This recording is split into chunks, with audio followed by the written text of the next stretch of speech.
This is an amazing sight. I know your grandfather used to say, Yasher Koyach. This is Koyach, this is strength. Everyone just take a moment and look around the room. Just turn around, look as far as your eye can see, and look at the numbers of people that are in the room tonight. So it makes me ask a question. Why is this night different? Let me finish. Why is this night different from all other nights? And, let's not say so just because one of the Queen's Knights, Lord Sachs, is here joining us. But really, here we are united for one purpose. Hine matov umanayim shevet achim gam yachad. How good and beautiful it is for brothers and sisters to celebrate Jewish education together. Jaynie and Ron, this beautiful video tribute certainly says a lot, but by no means does it say it all. I cannot speak on behalf of the dozens of other organizations and institutions that have been beneficiaries of your generosity of both time and financial resources, but I can speak on behalf of the Jewish Federation of Greater Dallas and the Center for Jewish Education and let you know tonight how much we very much appreciate you both. Jaynie, the CJE would simply not be what or where it is today without your vision and your passion, your nurturing soul, your keen sense of leadership has made you an incomparable partner and mentor to me in the work that we are accomplishing. And Ron, we can hardly wait to see how much our Partnership Together program will benefit the Western Galilee and Israel as you offer your wisdom and leadership in its reimagining. Our community simply would not be where we are today without the two of you. Our Torah teaches us that we should constantly aspire to emulate God, imitatio Dei. One of the ways in which we do this is through the creative process. God, by definition, is the greatest of all creators, having created the universe, humankind, etc. But when God creates, it is yesh me'ein. He creates something from nothing. And if it is an important mitzvah for all of us to emulate God in that way, then it is astounding to me that you do it over and over again. There are so many places to turn in this community and beyond, as Mort Meyerson so eloquently put it in the video, where we can see your fingerprints on initiatives and institutions that simply weren't there before you had the vision to create it. On behalf of the Center for Jewish Education, it's my pleasure to present to you this beautiful print from David Moss, your favorite Israeli artist, as a token of our respect and appreciation. You can actually see it here. Mr. Moss was honored that one of his prints was selected to commemorate this evening. Taken from his Agada, this image is his interpretation of the dictum, in every generation, all must see themselves as if they personally came out of Egypt. How fitting it is that Mr. Moss suggested this piece above all others for us to present to you here this evening. The Seder experience is probably the most seminal ritual that Jews around the world perform in order to fulfill the mitzvah of V'higidata levincha, and you shall tell your children, you shall teach your children by explaining and teaching from generation to generation. I've been privileged to know 3 generations of the Schultz family, and I can say that the Schultz-Romaner family embodies this message. From Leslie and Howard, to Jaynie and Ron, and now to Ben, Dejini, Dahlia, Adina, and Micah, whether it's in Dallas, New York,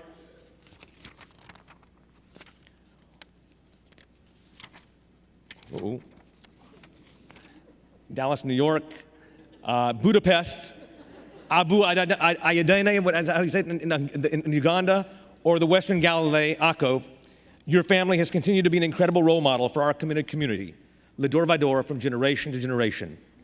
Jaynie and Ron, I'm honored to know you and to work with you, and our community is truly fortunate to have you in our midst. Thank you again for all that you do. You have forever changed the face of the Jewish educational landscape in North Texas.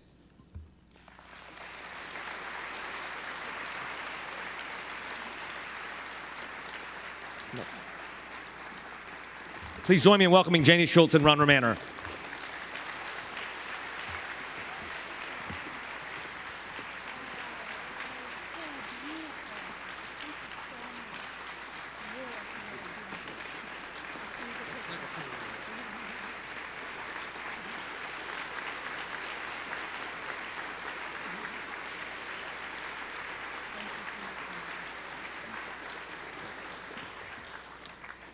Wow, this is absolutely overwhelming. So Ron and I had to flip for who got to say thank you and who gets to introduce Rabbi Sachs, and we both won, but I get to say the thank you. In wondering what to share with you this evening, I began thinking about the many thank you notes we have the blessing to write as a result of this evening. I decided to read what would be the note we would write if there was one dedicated to the entire community. Dear Rabbi and Lady Sachs, Meyer Den and the team at the Federation, friends and family, thank you so much for honoring us with your support and presence here tonight. It is an event we will treasure and hopefully build upon for the future. As many of you know, when I was in my early 30s, I went on a quest for a life partner. I was looking for a nice Jewish man with 3 primary characteristics. Sorry. 2 came from my heart and 1 came from my grandmother. He had to be a mensch, a serious one, the kind of man who would stop to help someone stranded on the road. He also had to be a wonderful father, the kind who would teach his kids to love what he loves. My grandmother used to tell me, find someone who loves you a little bit more. The meaning of that was never explained. Did she mean a little bit more than I loved him? A little bit more than he loves other things? I never felt clarity until Ron and I began thinking about this wonderful honor. I think what my grandmother meant was to find a partner who loves what I love, who loves me so much that our passions would drive our family. We chose our work through our own life experiences. Ron's in Israel, mine here in Dallas. In Dallas, the greatest challenge in the Jewish community is the acting upon the value of Jewish literacy. My desire to increase the number of people with a good Jewish education stemmed primarily from 2 events in my life. The first was when I went to public school after leaving Akiba Academy. The high school I attended had 20 Jews out of 4,700 students. Needless to say, many of the kids had never met a Jew, and I watched sadly as some of us in our little tribe at Skyline High School struggled to represent themselves in this setting. It was tragic to watch my friends not know how to answer the most basic questions about Judaism, Israel, and God. They felt uncertain about themselves and ignorant as Jews. Having gone to day school and shared endless Jewish conversations at home, I loved this new world. I was confident and enjoyed talking about my differences in faith and practice with the other kids. I felt lucky to be so well-grounded. The second happened after I became a parent. During a trip to Cuba on a Federation mission, we were touring a synagogue on a Thursday afternoon, and our guide asked to hold an impromptu service because there had not been a midweek Torah service held in this shul for many years. I watched my fellow travelers struggle to follow what was happening. They were uncertain as to where to sit, when to stand, how to participate. As in high school, it made me sad to watch these people, all very confident and successful, struggle with basic skills. I then vowed to make sure our children would never feel uncertain in a Jewish setting. They may or may not choose to participate, but they will always make decisions based on knowledge and experience. Just like knowing which fork to use in a formal dinner, they will not be caught off guard Jewishly. I was lucky enough to find a life partner who agrees with these values and priorities and teaches me more about being Jewish every day. Growing up here in Dallas with parents so deeply committed to the strength of the Jewish and broader community, I had the best role models in the world. So when it came to our children, it was natural that we would be involved in their schools, but I wanted big change for the town as a whole and had to learn how to do it well. We knew we had to reach out and learn about the amazing things happening elsewhere and bring those ideas back home. Ron supported my interests and supported every trip out of town, every meeting in the evening, and every check we wrote. The needs of their school led to learning about schools nationally. The money we gave here led to learning about the way others gave. The culture of their summer camp led to the world of summer camps. Even my business became summer camps. As they reached each stage of their lives, we tried to stay one step ahead so the world would be a bit better for them when they reached that place in life. I took the first step in our family's involvement, and soon Ron's passions emerged. Whereas I have always worked toward huge, sweeping projects, Ron focuses on individual connections, from bringing young people to Argentina to crafting ways for folks traveling to Israel to have a personal connection with our partnership region, the Western Galilee. Through it all, none of our work could have been accomplished without you. You, our children, Ben on his way to crafting his own adult life, to Jaynie, who inspires everyone he meets, Dahlia, our future president, Adina, so amazingly creative and funny, and Micah, our child of the golden dragon, the best of all of us. You are friends who listen, who give, and who share your own hopes so we can give more. You are family who are our lifeblood and the very foundation upon which the Romaner family stands. You, the professionals, who are changing our city in ways we never could have imagined. Finally, you all, our precious community, people from every path, always willing to talk to each other no matter what the challenge. You have supported us as we have gone down some wacky paths, sometimes feeling like Willy Wonka's chocolate factory. Are these people for real? You have guided us and worked alongside, and together we are building one of the most vibrant, exciting Jewish communities in America today. Like our town as a whole, it is coming into its own, reflective of our key values of openness, ambition, and caring.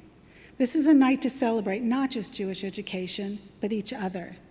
As we saw when we looked around, there are people from every walk of life, many other faiths and practices, all of whom are here to learn a bit, laugh a bit, and enjoy the community we are building together. So as I conclude this thank you note, I say, thank you so much for sharing yourselves with us this evening. There is a tradition in Judaism that one should live consciously enough to be able to say 100 blessings every day. The experience of this celebration has enabled Ron and me to say hundreds upon hundreds of blessings. Never in our lives did we think we would experience an event like this, an evening like this, in a community like this, and we thank you all. Thank you.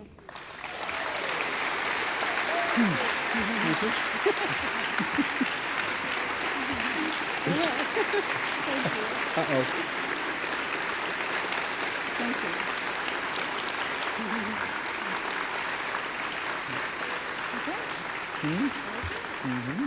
Almost there.